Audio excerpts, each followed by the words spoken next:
Alright, so we had a predator attack 2 nights ago. Tried to get into the eggmobile fencing area. I'll see if I can throw up some a picture or something of the fencing. It was all tore up, the netting was. The reason that what I think is a coyote tried to get in and breach the fence, which he very well may have, but thankfully we didn't lose any chickens. But sorry, I'm winded here. This is about my 7th trip back to the truck.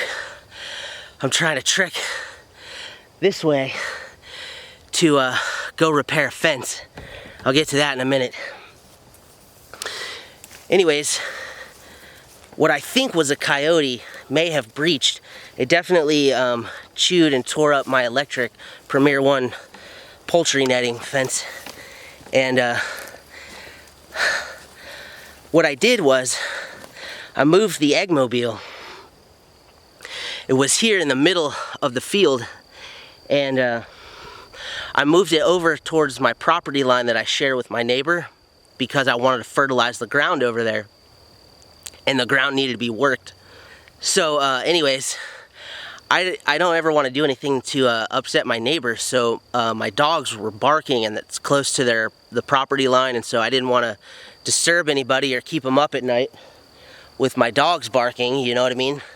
So what I did was, trying to be considerate, I brought my dogs in closer to the house and put them in a paddock there. Well, big mistake. As soon as I did that, that's when the predator came. So I'm not sure exactly what it was. It could have been a fox, it could have been a coyote, but nonetheless, the poultry netting was tore up, and thank goodness we didn't lose any chickens. So I texted and called both of my neighbors, and they were both okay. They said, go ahead and do your thing, leave your dogs out there, let them do their job. So anyways, I won't be taking the dogs out of there again. That was rookie mistake, I suppose. Well, so yesterday I wanted to investigate and find out if it was a coyote or not. So I came down here hiking by the creek, and I found what I believe to be coyote dens, and which I will show you here in a second. And so last night I grabbed my dogs, leashed them up, and trailed down here to the coyote den so that they could mark their scent in their territory. That was my whole thought process behind it. Well, my dogs acted like a couple of ding-dongs and ran through the creek underneath the fence line onto my neighbor's property, and I guess it was probably close to 45 minutes before I got them back. Thankfully, my neighbor was gracious enough to not only let me cross his fence, but he came down there with his side-by-side, and we drove around the property together to get the dogs back. It's pretty humid here. You can see it's dark and overcast, and it's supposed to rain later today. But I need to get this fence repaired so my dogs don't make a habit of going on other people's property. That's kind of a big no-no, having your dogs go on someone else's property, especially when people around here have livestock, animals, and, you know, children and stuff around. You know, people are gonna defend their property, and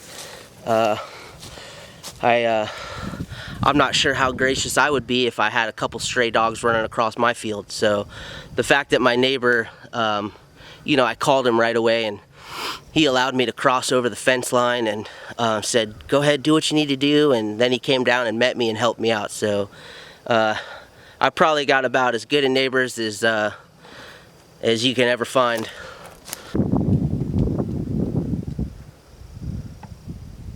Winds around there, comes back this way. See this down tree.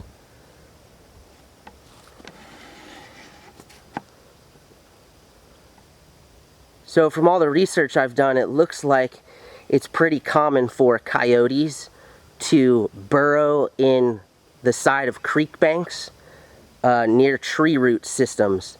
And the reason that is because, as you can see, it's real sandy here.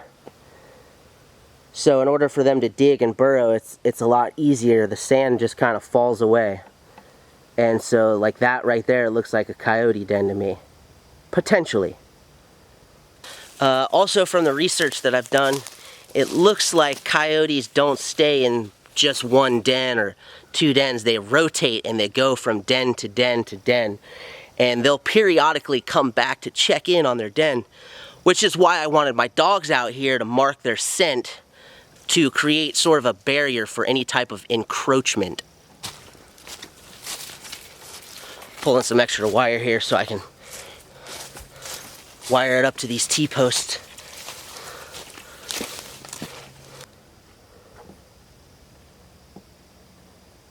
You can see here a hollowed out tree stump like this, or a hollowed out fallen tree. Like that looks prime for like a little coyote sleeper.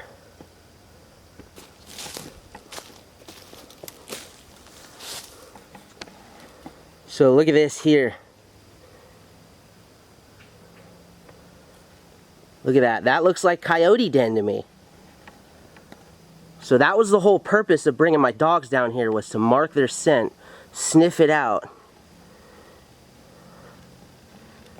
find out where these predators are, you know, seeking shelter here. I didn't find any clear paw prints in this mud down here, but I did find scratch marks. And that hole up there, you can't tell from how far away I am, but it looks like it goes in pretty deep.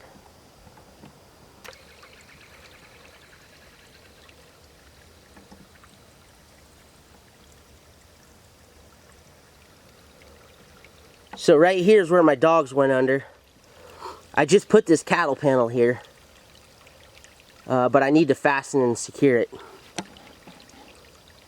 So they just walked right under that barbed wire.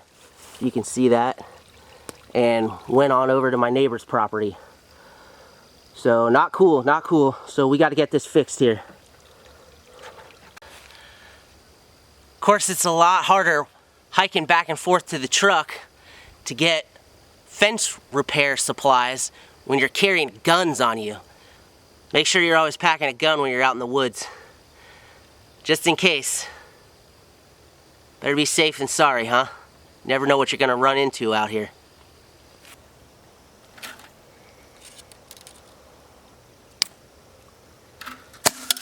Okay, it's a couple hours later and I just finished the fencing.